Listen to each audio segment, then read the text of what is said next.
Hello guys, ഇന്ന് എൻ്റെ ഫ്രണ്ടിൻ്റെ കോള് കേട്ടിട്ടാണ് കേട്ടോ ഞാൻ കണ്ണും തിരുമ്മി എഴുന്നേറ്റത്. അങ്ങനെ ദേ ആളെൻ്റെ അടുത്ത് പറഞ്ഞു നമുക്ക് ഇന്ന് വെളിയിൽ പോയി ചുറ്റിക്കറങ്ങിയിട്ട് വരാമെന്ന് കേട്ടോ. അങ്ങനെ ദേ കേൾക്കേണ്ട താമസം ഞാൻ ചാടി പുറപ്പെട്ടു കേട്ടോ. അതിൻ്റെ പോസ്റ്റ് എനിക്ക് ഇന്ന് കിട്ടിയിട്ടുണ്ടായിരുന്നു കേട്ടോ ഗായ്സ്. പിന്നെ ആൾ വന്നപ്പോഴത്തേക്കും ഞാനങ്ങ് ചില്ലായി കേട്ടോ. ഓരോരോ തമാശകളും കോമഡികളും പറയാനായിട്ട് അങ്ങ് തുടങ്ങിയിട്ടുണ്ടായിരുന്നു കേട്ടോ. പിന്നെ നമ്മൾ ഫുഡ് അടിക്കാൻ പോയിട്ടുണ്ടായിരുന്നു കേട്ടോ. ഇപ്പോൾ ആളൊരു മാസം നോട്ടം നോക്കൂട്ടോ ഗായ്സ്, ഒരു രക്ഷയില്ലാത്തൊരു നോട്ടമാണ് കേട്ടോ.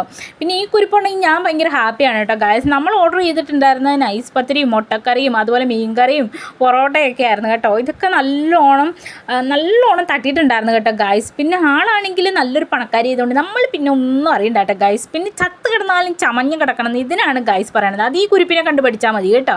ഇറങ്ങാൻ പോകാൻ ഈ കുരിപ്പ് പറഞ്ഞാൽ മെയിൻ ഉദ്ദേശം ഫുഡ് അടി തന്നെ ആയിരിക്കും കേട്ടോ ഗായ്സ്. അങ്ങനെ ഇന്ന് നമ്മൾ നേരെ പോകുന്നത് ബേക്കറിയിലോട്ടാണ് കേട്ടോ ഗായ്സ്. അങ്ങനെ ബസ് സ്റ്റോപ്പിൽ വന്ന് ഇറങ്ങിയിട്ടുണ്ടായിരുന്നു. കുറച്ചങ്ങ് നടക്കണം കേട്ടോ ഗായ്സ്.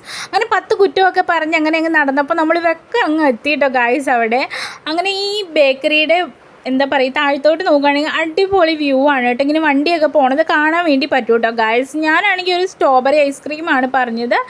എൻ്റെ ഫ്രണ്ടാണെങ്കിൽ ഒരു ചായയാണ് കേട്ടോ പറഞ്ഞത്. ചായ ഇല്ലാണ്ട് ആൾക്ക് ജീവിക്കാനേ പറ്റില്ല കേട്ടോ ഗായ്സ്. എന്തായാലും സ്ട്രോബെറി ഐസ്ക്രീം എനിക്ക് ഭയങ്കരമായിട്ട് അങ്ങ് ഇഷ്ടമായി കേട്ടോ ഗായ്സ്. ഞാൻ വീഡിയോ എടുക്കുന്നതൊന്നും ഈ കുഞ്ഞുകുരിപ്പ് അറിയുന്നില്ല കേട്ടോ ഗായ്സ്. അതിൻ്റെ പ്രകസനമാണ് കേട്ടോ ഈ കാണുന്നത്. എന്നെ തട്ടി വിളിച്ച് ഓരോരോ കാര്യങ്ങളൊക്കെ പറഞ്ഞുകൊണ്ടിരിക്കുകയാണ് കേട്ടോ. ആൾ ഞാൻ വീഡിയോ എടുക്കുന്നത് കണ്ടപ്പോൾ ഒരു എന്താ പറയുക, ഒരു ചമ്മി അളിഞ്ഞൊരു എക്സ്പ്രഷൻ ഇപ്പോൾ ഇടും കേട്ടോ ഗായ്സ്. നിങ്ങളത് കണ്ടോണം കേട്ടോ ഗായ്സ്. ഇതുപോലത്തുള്ള കുരിപ്പുകൾ നിങ്ങൾക്ക് ഫ്രണ്ടായിട്ടുണ്ടെങ്കിൽ പറയാൻ വേണ്ടി മറക്കരുത് കേട്ടോ ഗായ്സ്. അങ്ങനെ എന്നെ വണ്ടി കയറ്റി വിട്ടിട്ടാണ് കേട്ടോ ആൾ വണ്ടി കയറി പോയിട്ടുണ്ടായിരുന്നത്. ഒരു 5 മിനിറ്റത്തേക്ക് ഭയങ്കര മഴയായിരുന്നു കേട്ടോ ഗായ്സ്. പടയും തന്നെ മഴ അങ്ങ് തോരുകയും കൂടെ ചെയ്തു കേട്ടോ. അപ്പോഴത്തെ കാലാവസ്ഥയാണ് കേട്ടോ നിങ്ങൾ ഈ കാണുന്നത്. ഇനി നേരെ വീട്ടിലോട്ടാണ് കേട്ടോ ഗായ്സ്. അപ്പോൾ ചാനൽ ഇഷ്ടപ്പെടുവാണെങ്കിൽ സബ്സ്ക്രൈബ് ചെയ്യാൻ മറക്കരുത് കേട്ടോ ഗായ്സ്. അപ്പോൾ ഇത്രയ്ക്കുള്ളൂ ഇന്നത്തെ വീഡിയോ.